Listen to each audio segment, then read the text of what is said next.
May 16th, 2025, a law office in Tucson, Arizona. A document is signed, notarized, filed. On this ordinary Thursday afternoon, Tommaso Cioni signs away control of everything he owns. His finances, his property, his personal affairs. All of it transferred to his wife, Annie Guthrie. It's called a durable power of attorney, and on the surface, it looks routine, standard. The kind of paperwork people sign every day during real estate transactions. But here's what makes this different. 8 months later, Annie's mother disappears from her own home, Nancy Guthrie, 84 years old, gone without a trace in the early hours of February 1st, 2026. Blood on the porch. Pacemaker disconnected. A masked figure on the doorbell camera. And when investigators start piecing together the timeline, when they start looking at who had access, who had knowledge, who had motive, one question rises above all the others. Why did Tommaso Cioni sign control of his entire life over to his wife 8 months before his mother-in-law vanished? Was it preparation for a real estate deal, like some claim? Or was it preparation for something else entirely? Before we go any further, drop a comment and tell me where you're watching from. This case has reached people all over the world, and Nancy's family deserves to know how many people are paying attention. Subscribe and turn on notifications, because when this case breaks and the FBI says they're definitely closer, you need to be here. This isn't about whether Tommaso Cioni is guilty. This isn't about whether the power of attorney document proves anything. This is about timing. Because when you sign away control of your finances, your property, your medical decisions, you're making a statement. You're saying, if something happens to me, if I can't act for myself, if I need to disappear, or if I'm facing investigation, someone else can step in. And the question nobody is asking is this: what was Tommaso preparing for in May 2025? Think about what a durable power of attorney actually does. It gives Annie complete control, not just over joint assets, not just over shared property, over everything Tommaso owns, his bank accounts, his real estate, his ability to buy, sell, transfer, or hide anything of value. And it remains in effect even if Tommaso becomes incapacitated, even if he's arrested, even if he flees. The document is active right now, today, as Nancy Guthrie's case remains unsolved, which means if Tommaso needed to move money, if he needed to liquidate assets, if he needed someone on the outside with full legal authority while he's under investigation, Annie has that power. 8 months of preparation, 8 months between signing that document and Nancy's disappearance. What else happened during those 8 months? What was being planned? What conversations were happening behind closed doors in that $650,000 home just 2 miles from Nancy's house? Here's what we know for certain. Somebody knew Nancy's routine. Somebody knew her house layout. Somebody knew when to strike and how to execute it with precision. And that somebody had 8 months to plan. Drop a comment below and tell me, do you think the power of attorney is connected to Nancy's disappearance, or is it just terrible timing? Subscribe, because when this case breaks, when the DNA comes back, when someone finally talks, you need to be here. Nancy Ellen Long was born on January 27, 1942, in Fort Wright, Kentucky. She grew up in the Cincinnati suburbs, attended Catholic schools, and carried herself with quiet dignity that would define her entire life. She met Charles Guthrie on a blind date at a University of Kentucky basketball game. Years later, her daughter Savannah would recall Nancy saying she took one look at Charles walking up to her sorority house and thought, "That's the man I'm going to marry." She was right. Charles was a mining engineer. His work took the family across continents. They lived in Melbourne, Australia, where their youngest daughter, Savannah, was born in 1971. By the mid-1970s, the Guthries had settled in Tucson, Arizona, where Nancy would spend the next 50 years building a life rooted in faith, family, and community. They purchased their home in the Catalina foothills in 1985, a single-family residence valued today at approximately $1.1 million. Nancy's name has been on that deed for 40 years, unchanged, uninterrupted, until recently, June 10, 1988. Charles Guthrie died suddenly of a heart attack. He was 49 years old. Savannah was 16, about to start her senior year of high school. Nancy could have collapsed under that loss. Instead, she rebuilt. She took a job in public relations at the University of Arizona, not because she needed a career, because she needed to support her daughters through college. The job came with a benefit: tuition assistance. Savannah and Annie could attend the University of Arizona tuition-free if Nancy worked there, so she did. For nearly 2 decades, Nancy showed up. She worked in the PR department. She managed communications. She led campaigns to save the university's Poison Information Center from budget cuts. Colleagues described her as gracious, steady, impossibly kind, the kind of person who made work feel lighter just by being present. She raised 3 children alone. She never remarried. She became the rock her family needed. But Nancy wasn't just a widow rebuilding. She was sharp, methodical, the kind of woman who balanced checkbooks to the penny, who reviewed financial statements, who noticed when things didn't add up. And in the months before she disappeared, Nancy started noticing things. Transactions she didn't authorize. Accounts she didn't recognize. Money moving in ways she hadn't approved. Nancy had given someone power of attorney over her own finances years earlier. We don't know exactly when, we don't know all the details, but we know this. By late 2025, Nancy wasn't comfortable with the arrangement anymore. She started asking questions. Questions about where her money was going, questions about who had access, questions about documents she never signed.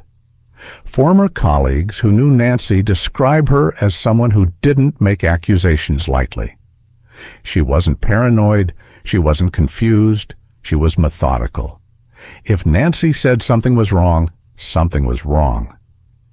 And on January 31st, 2026, at 7:40 p.m., Nancy Guthrie called her attorney's office. The voicemail was brief, professional, clear. She needed to make a change, an important change. She wasn't comfortable with the current arrangement. She wanted to schedule a meeting, urgently. The appointment was set for February 3rd, 3 days away.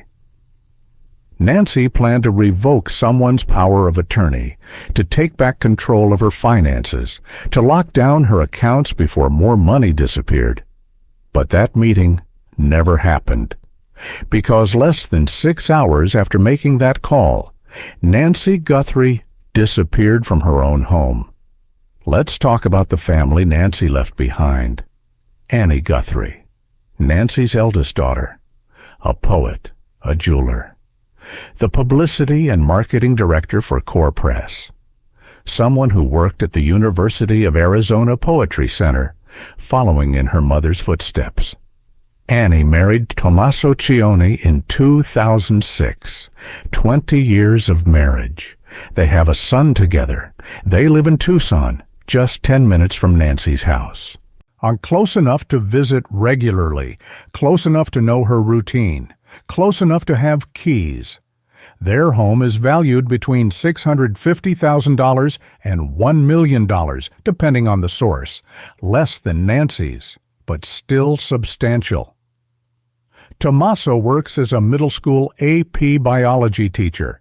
He teaches human physiology, cardiovascular systems, DNA, forensics, the kind of knowledge that becomes relevant when you're looking at a crime scene where blood was found but a body wasn't. He's also a musician, has been for 19 years, plays in a band called Early Black with two other members, Walter Goncalves and Dominic Evans. Dominic Evans, remember that name, because Dominic has a criminal record. Burglary, robbery, theft, embezzlement, all documented in Pima County court records. Which means Tommaso Cioni has spent 19 years building a relationship with someone who knows how to break into homes, remove property, and evade law enforcement. 19 years of trust, 19 years of coordination, 19 years of nonverbal communication built through music. The kind of trust where you might ask someone to help you with something difficult, something most people would refuse. But we're getting ahead of ourselves. Let's go back to January 31st, 2026. Nancy had dinner at Annie and Tommaso's house that night. A normal family dinner. Nothing unusual. Just Nancy, her daughter, and her son-in-law sharing a meal like they'd done dozens of times before. Around 9:30 p.m., Tommaso drove Nancy home. He pulled into her driveway. He walked her to the door. She entered through the garage. He left. This is confirmed. Documented. Undisputed. Tommaso Cioni was the last person to see Nancy Guthrie alive. 6 hours later, at 1:47 a.m., Nancy's doorbell camera went offline. 41 minutes after that, at 2:28 a.m., her pacemaker recorded a disconnect. And by morning, Nancy was gone. February 1st, 2026, 1:47 a.m. Nancy Guthrie's doorbell camera goes offline. Not broken, not malfunctioning, offline. Someone disabled it, deliberately, with knowledge of how the system worked and where the device was positioned. Then, movement. We know this because the FBI later recovered residual footage from back-end servers. Video that shouldn't have existed. Video that the device wasn't supposed to save because the subscription had lapsed. But technology has a way of holding on to ghosts. The footage shows a figure, masked, wearing gloves, carrying a backpack with reflective strips, the kind you buy at Walmart, generic, unremarkable, designed not to stand out. The figure approaches Nancy's front door, reaches toward the camera, taps it twice. Tap, tap. Not violently, not aggressively, just two deliberate taps, like someone testing whether a device is active, like someone confirming a camera's position before disabling it. Then the figure walks away. But this isn't the end. This is the beginning, because 46 minutes later, that camera goes completely offline, and Nancy's house becomes a black box. No video, no audio, no digital record of what happens next. Just 41 minutes of darkness. Let's reconstruct what we know happened inside that house. Nancy Guthrie is in her bedroom, asleep, or trying to sleep. An 84-year-old woman with a pacemaker, living alone in a house she's owned for 40 years. Somewhere between 1:47 a.m. and 2:28 a.m., someone enters that house. Not through the front door, through the rear. Investigators later discover smashed floodlights at the back of the property. Rear access points used. The kind of entry that requires knowledge of the property layout, knowledge of which lights to disable, knowledge of which approach avoids neighbor sight lines. Inside, the intruder moves through the house, in complete darkness. No flashlight, no stumbling, no hesitation. They know where Nancy sleeps. They know the hallway configuration. They know which floorboards creak and which doors stick.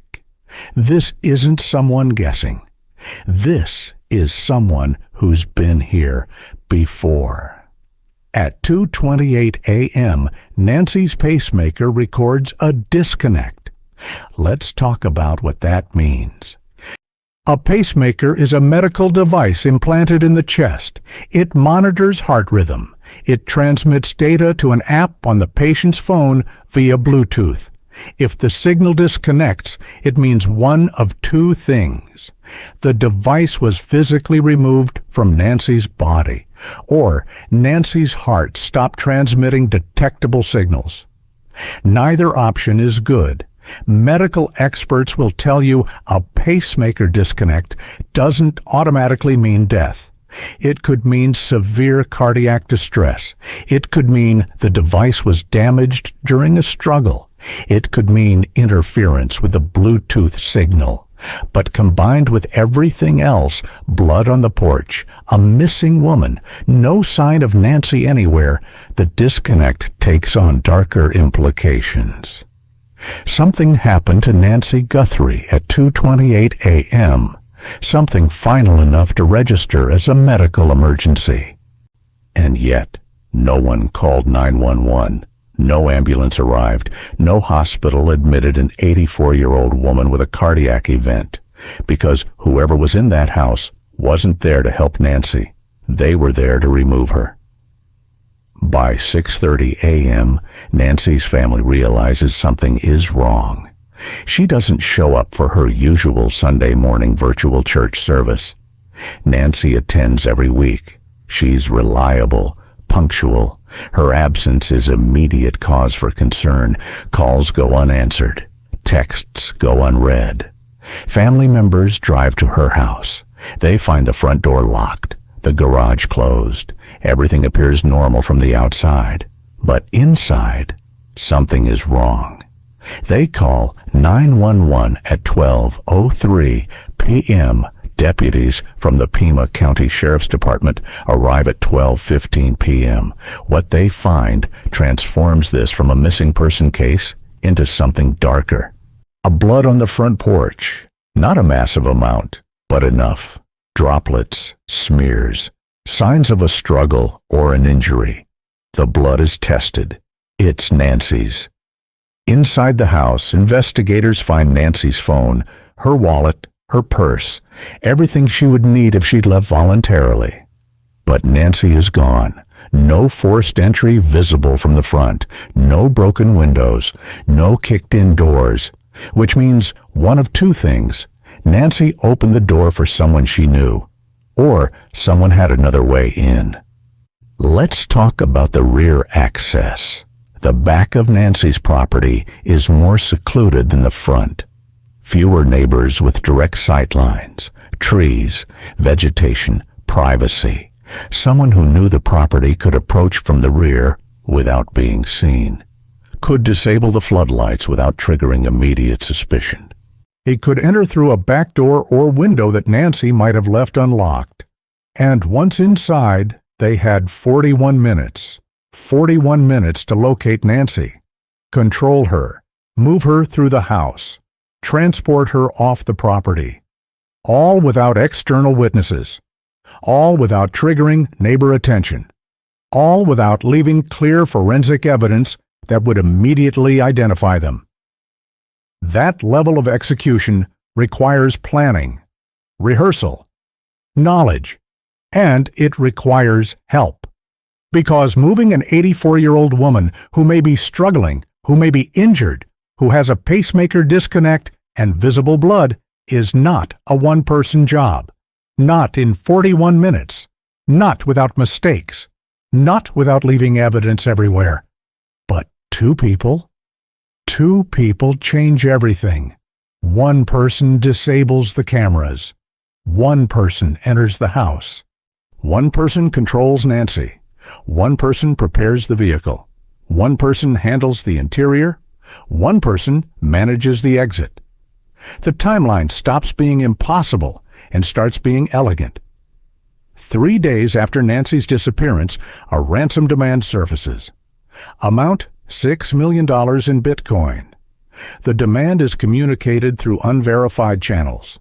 Multiple ransom notes sent to media outlets. Different amounts. Different deadlines. The kind of chaos that suggests either multiple perpetrators or deliberate misdirection. The FBI investigates.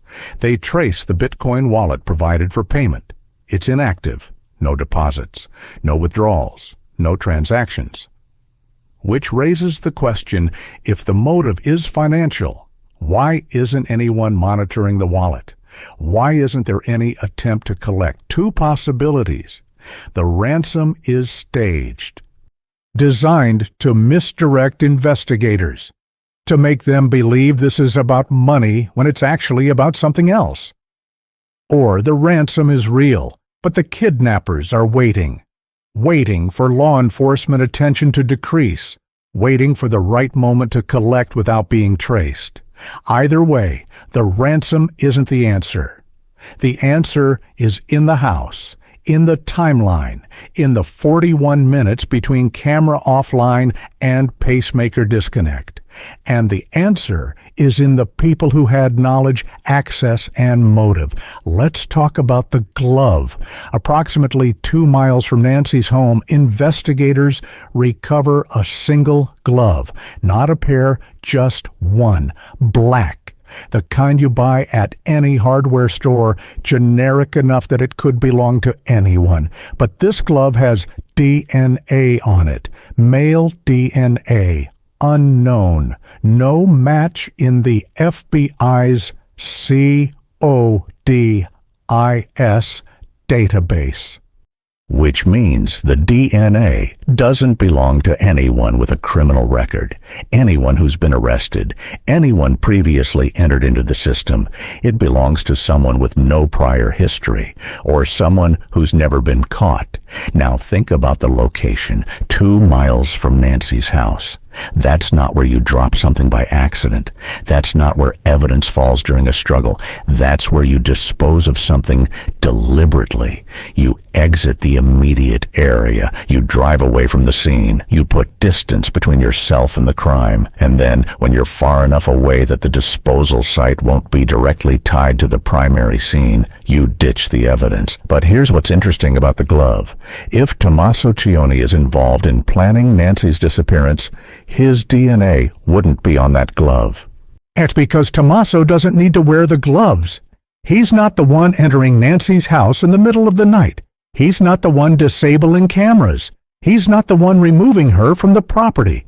His DNA is already all over Nancy's house. He's been there for 20 years. His presence is expected, explainable. So if Tommaso is the architect, he provides the intelligence, the house layout, the camera positions, the timing, the exit routes, and someone else wears the gloves. Someone whose DNA isn't in the system. Someone with a criminal history that somehow never resulted in a DNA sample being taken. Someone like Dominic Evans. February 13th, 2026. FBI Director Kash Patel holds a press conference. He announces they've recovered previously inaccessible video from Nancy Guthrie's doorbell camera. Footage that was thought to be lost. Footage that was stored in back-end servers despite the lapsed subscription. The video shows the masked figure at Nancy's porch, the taps, the deliberate avoidance of facial exposure. But there's something else in that footage. Something behavioral analysts immediately flag. Confidence. The figure doesn't move like someone breaking into an unfamiliar location. They move like someone who belongs there. Someone who's walked that path before.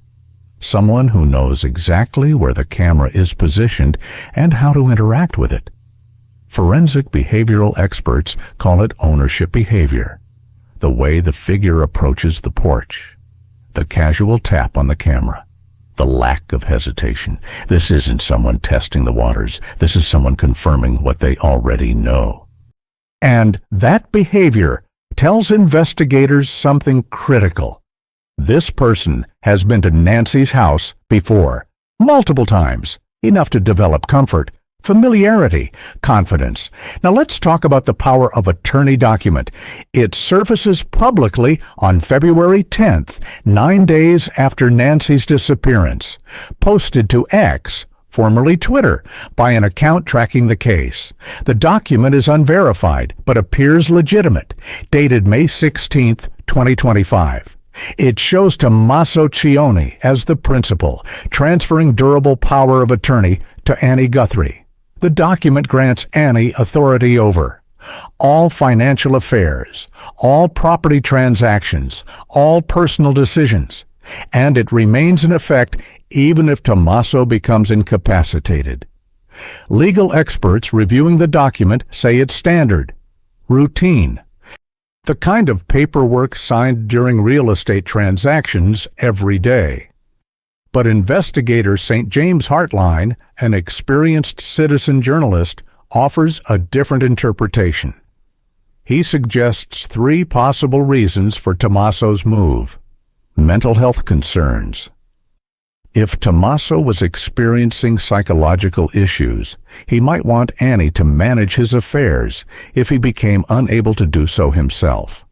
Preparation for flight. If Tommaso was planning illegal activity and knew he might need to flee or face investigation, transferring power of attorney ensures someone on the outside can manage his assets. Asset protection. If Tommaso anticipated court intervention or investigation into his finances, giving Annie control creates a layer of separation. She can move money, sell property, or manage accounts while Tommaso is under scrutiny. The timing matters.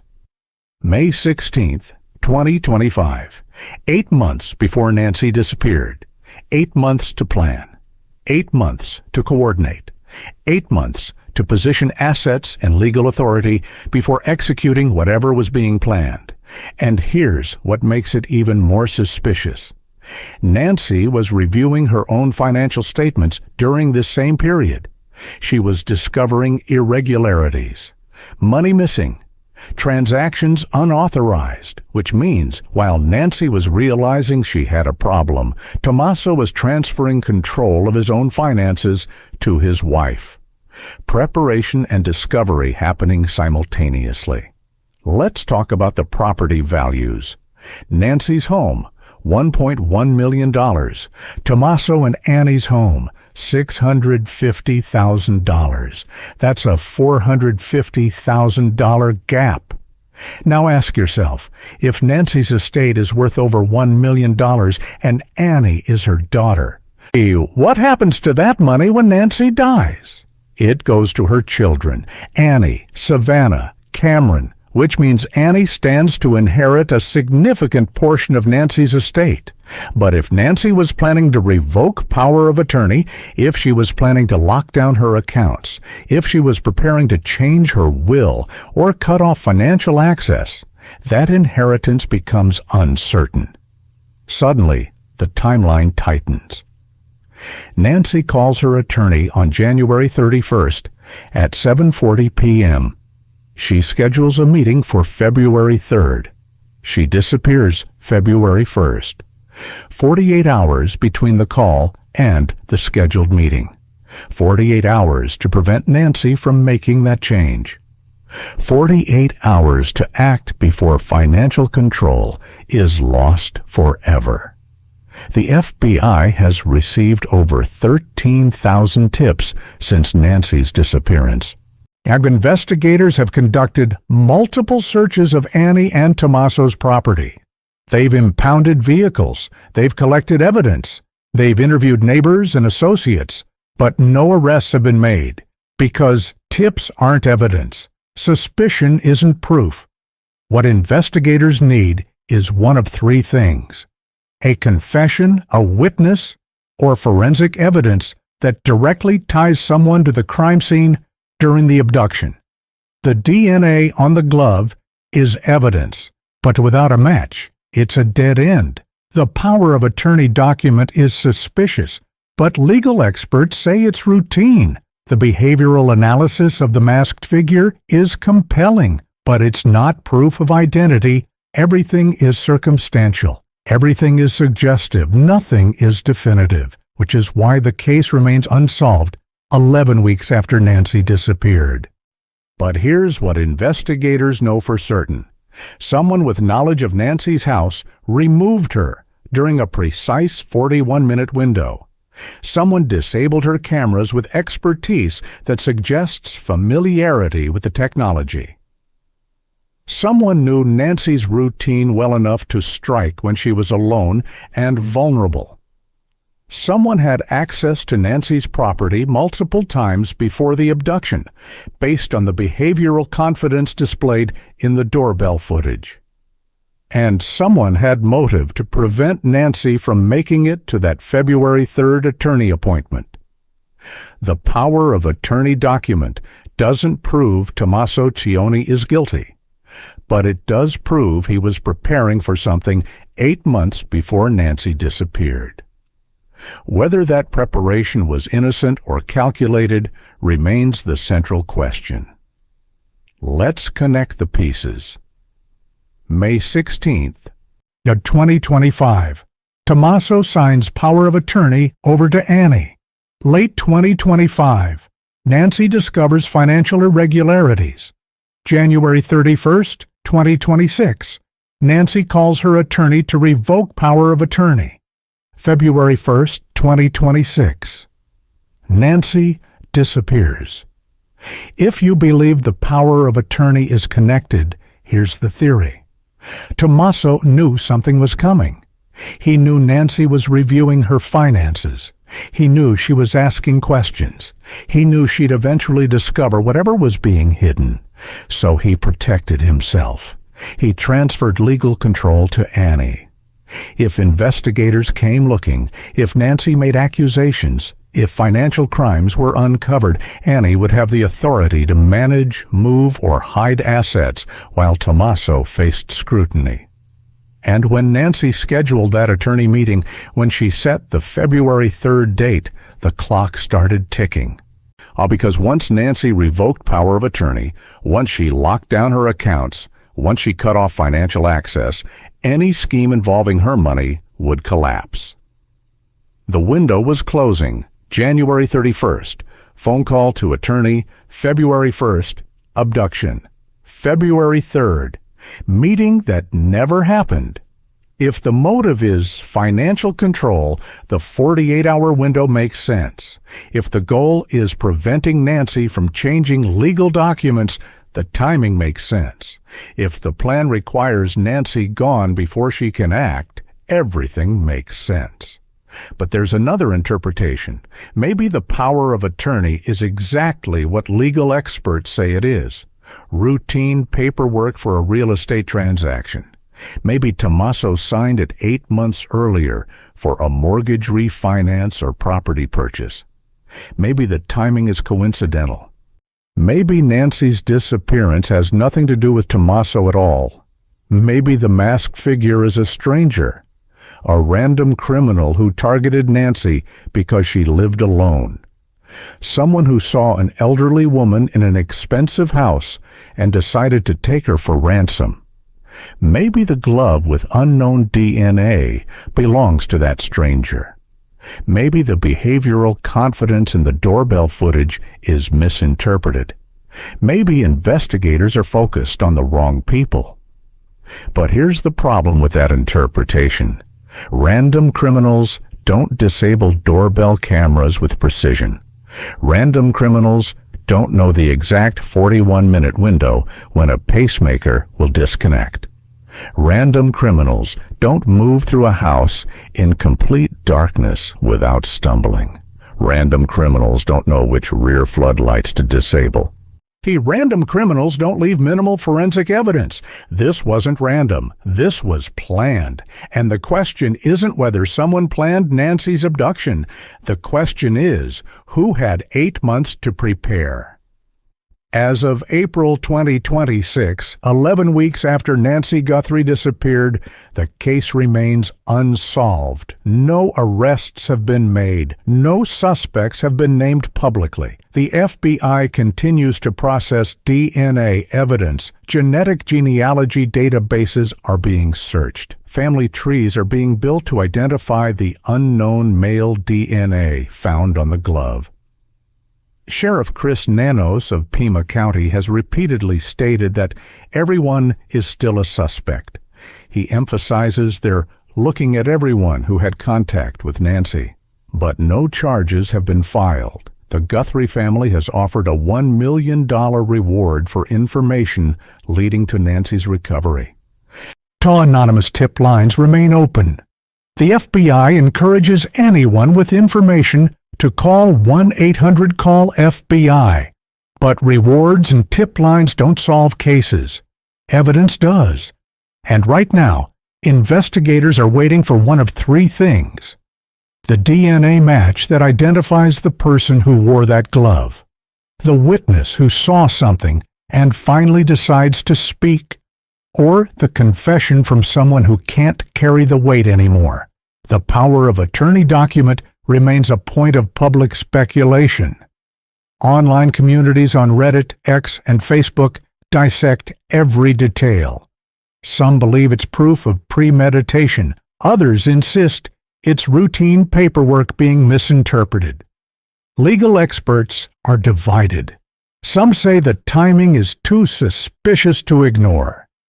8 months between signing the document and Nancy's disappearance suggests planning. Others say power of attorney transfers happen all the time. Thousands of couples sign similar documents every year. The timing could be coincidental.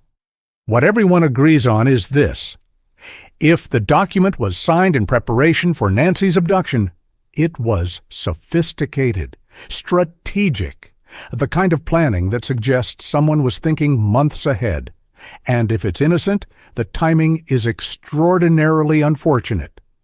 Tommaso Cioni has not been charged with any crime. He has not been named as a suspect. He has not made public statements about Nancy's disappearance. But journalist Ashley Banfield, citing an unnamed law enforcement source, has called him a prime suspect. That designation, even from an unverified source, has shaped public perception. Online communities scrutinize his every move, his social media, his property, his associations.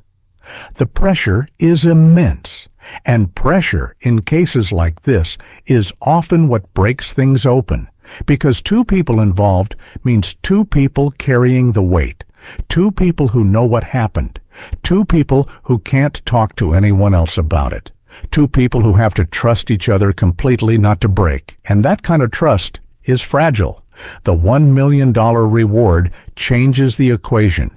It's not just about avoiding prison anymore. It's about money, and money makes people talk. If someone in Tommaso's circle knows something, if someone helped or saw something or was told something, the reward creates an incentive. Turn in the person responsible, collect $1 million, walk away. It's a simple calculation. And somewhere in Tucson, someone might be making that calculation right now. Nancy Guthrie rebuilt her life after losing her husband.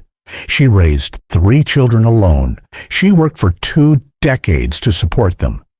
She became the rock her family needed. She spent 50 years in Tucson, 50 years building a life rooted in faith and community. 50 years in a home she purchased in 1985 and never left, until someone made her leave. And the cruelest part? Nancy was trying to protect herself. She saw the irregularities. She asked the questions. She called the attorney. She did everything right, and it wasn't enough, because the person she needed protection from had 8 months to prepare, 8 months to transfer power, 8 months to coordinate, 8 months to position themselves legally and financially, 8 months to ensure that when the time came, they'd be protected while Nancy was gone. May 16th, 2025, a document is signed. February 1st, 2026, a woman disappears. The question isn't whether those two events are connected. The question is, why won't someone just tell us? Because someone knows, someone was there, someone helped, someone saw the planning or the execution or the aftermath, and that someone is carrying the weight. Every day they wake up knowing what happened, knowing where Nancy is, knowing who's responsible, and every day they have to decide, stay silent or speak. The FBI is waiting, Nancy's family is waiting, and somewhere in Tucson, the person who signed that power of attorney is waiting too, waiting to see if the DNA comes back, waiting to see if someone talks, waiting to see if 8 months of preparation was enough. Subscribe, because when this case breaks, when someone finally speaks, when the truth about that document comes out, you need to be here. Nancy Guthrie deserves answers, and somewhere in those 8 months, those answers are waiting to be found.